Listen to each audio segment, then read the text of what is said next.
কোয়েল মল্লিক কোনো একটি অর্গানাইজেশনে কথা বলছিলেন গিয়ে কোনো একটি ইভেন্টে, বোঝাই যাচ্ছে যে তিনি সেখানে বিশেষ অতিথি হয়ে গিয়েছেন এবং সেখানে ভিড় করে তাকে ঘিরে রেখেছিল কিছু বাচ্চা, যারা দেখে বোঝা যাচ্ছিল যে তারা অটিজমে আক্রান্ত। এবার উনি যখন কথা বলছিলেন, খুবই সম্মানীয় কোয়েল মল্লিক, তখন একটি বাচ্চা দৌড়ে এসে মাইকটা কেড়ে নিয়ে কথা বলতে শুরু করে।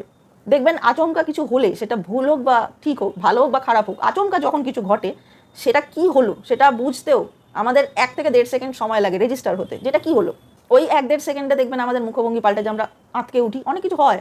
কিন্তু ওনাকে অদ্ভুতভাবে আমি একটা ন্যানো সেকেন্ডের জন্য দেখলাম না যে উনি মানে ভুরু কোচকালেন বা ওনার মুখের অভিব্যক্তির কোনো পরিবর্তন হলো। রাদার আমি দেখলাম যে উনি খুব হাসি মুখে জিনিসটাকে ট্যাকল করলেন। পাশ থেকে সম্ভবত কেউ বলছিলেন যে মাইকটা দিয়ে দাও, বা কিছু বাচ্চাটিকে হয়তো নিরস্ত করার চেষ্টা করছিলেন, কিন্তু কোয়েল মল্লিককে দেখলাম খুব আদুরে একটা মুখ করে থামিয়ে দিলেন যে ঠিক আছে, বাচ্চা তো করেছে, ঠিক আছে, ইটস ফাইন। মানে যেভাবে উনি কথা বললেন, এটা শিক্ষণীয়, সত্যি এটা থেকে শেখার অনেক কিছু আছে। আর এই দুটো ঘটনাকে পাশে রাখলে দেখবেন যেটা ভুল সেটা নিয়ে আমরা খুব কথা বলি, অনেক কথা বলি। আমি নিজেও 2-3টা নির্দোষ জোক বানিয়েছিলাম প্রসেনজিৎ চ্যাটার্জির ব্যাপারটা নিয়ে, কিন্তু কোয়েল মল্লিককে নিয়ে সেভাবে কোনো কথাই হলো না, অথচ হওয়া উচিত ছিল। কারণ আমরা সবসময় ভুল, অন্যায়, খারাপ, মানে নেগেটিভ দিকগুলো নিয়ে প্রচুর কথা বলি, পজিটিভগুলো নিয়ে কেন বলি না? আজকে কোয়েল মল্লিক যেটা করলেন সেটা থেকে অনেক অনেক অ্যাডাল্ট মানুষের শিক্ষা নেওয়া উচিত।